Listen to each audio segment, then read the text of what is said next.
Good, everybody's Sam Dog, the infamous 253, coming at you now that the draft is said and done. Time to do the official recap of my team, the Seattle Seahawks draft class. Obviously, with our first pick, we drafted Rashad Penny out of San Diego State University, running back. And so with him, well, did not think we were going to draft him, but obviously we needed a running back with the injuries we had with the running backs last year with Chris Carson. And basically we let go of Thomas Rawls and that too. But so Rashad Penny, so career highlights: MWC Mountain West Conference Offensive Player of the Year 2017, and he was a consensus All-American and first team All Mountain West Conference. And what he brings to the Seahawks, TD Diaries was telling me that this dude was a beast and could complement Russell Wilson in the running game too. But it all, like I mentioned, is going to come down to what the offensive line does. Comes down to what what's going to happen with our O-line. But like I still said, I think it's still going to be rebuilding. Up next is Rasheem Green. Rasheem Green out of USC, the first Rasheem Green. Let's see if I can get him on here. Obviously he was a first team All Pac-12 and a really good pass rusher back at USC and was really good at batting up passes. So we took the defensive lineman, and I think that's going to probably fill the Michael Bennett void. Is Rasheem Green? That's probably going to fill the Michael Bennett void. See if I can find out anything else. All I know is that first he was one of the major pass rushers at USC, really good, and a top one at that for the Pac-12. One of the best pass rushers in the Pac-12. But then again, we still got to get the eye test when preseason comes. So Rasheem Green was our second pick. Then up next, obviously, we drafted the former Husky, which was hold on, give me a second. I because we draft so many people.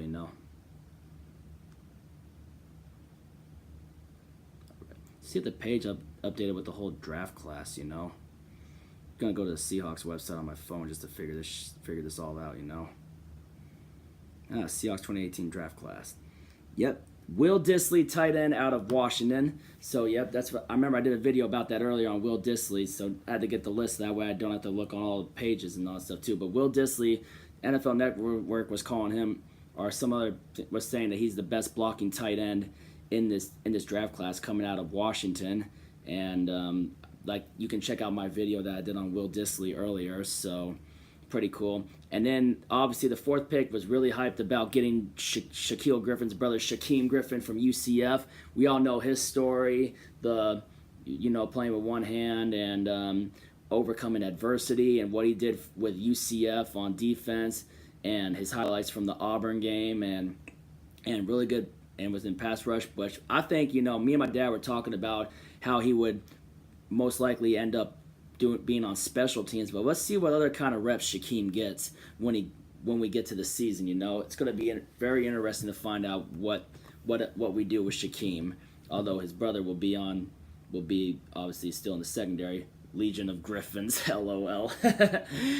Up next, we drafted from Oklahoma State Trey Flowers, the safety, which it lists him as a safety on there, but the Seahawks had listed him for cornerback, and he was he was a coach's choice all Big 12 with Oklahoma State. So, it's gonna be it'll be interesting still.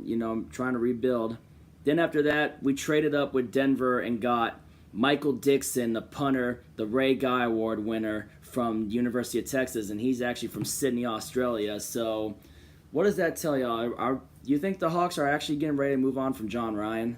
I like John Ryan, bro. He didn't really have a good year last year, but then again, I really liked him from all the years that we've had him for what he's done, even, just being a punter and all. But what do y'all think happens with John Ryan? So are the Seahawks ready probably to move on from him?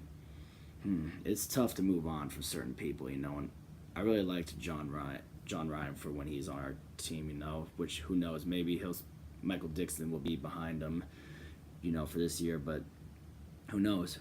All I know is he's the Ray Guy Award winner.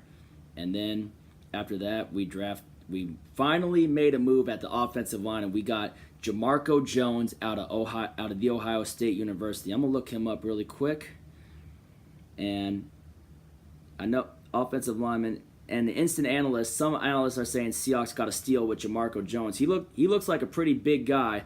Want to try to see.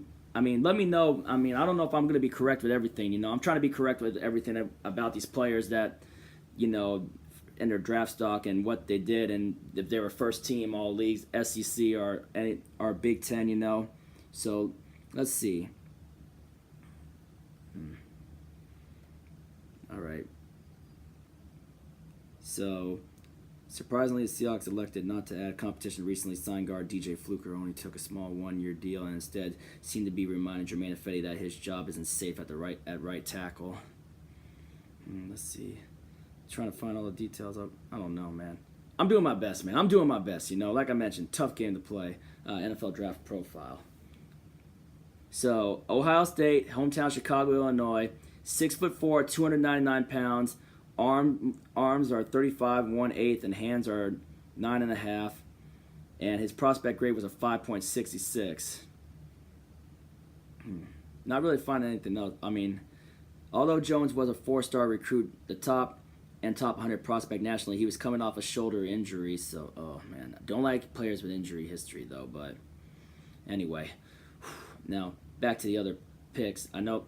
Let me get back to that. All right. And then after that, we drafted Jacob Martin, a defensive end from Temple. So I'm going to get to him. Sorry, you know, multitasking, trying to look at the iPad and then the iPhone as well. All right, Jacob Martin from Temple, who we just drafted. Because we drafted Jacob Martin from Temple. So I think Jacob Martin also may fill the edge of, you know, fill the void if, you know, Cliff Averill ends up retiring, which probably was most likely.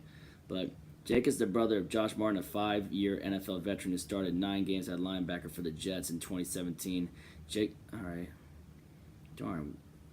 Okay. Not really finding much, though.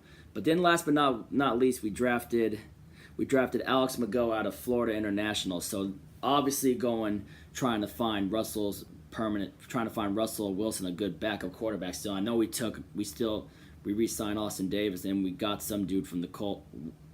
We got a guy from the Colts. So backup quarterback situation. All right. Yep.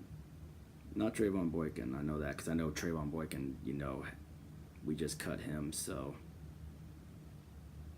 Stephen Morris. It was Stephen Morris that we got from the Colts for the backup quarterback. So it's going to be interesting to find out who's going to be Russell's backup.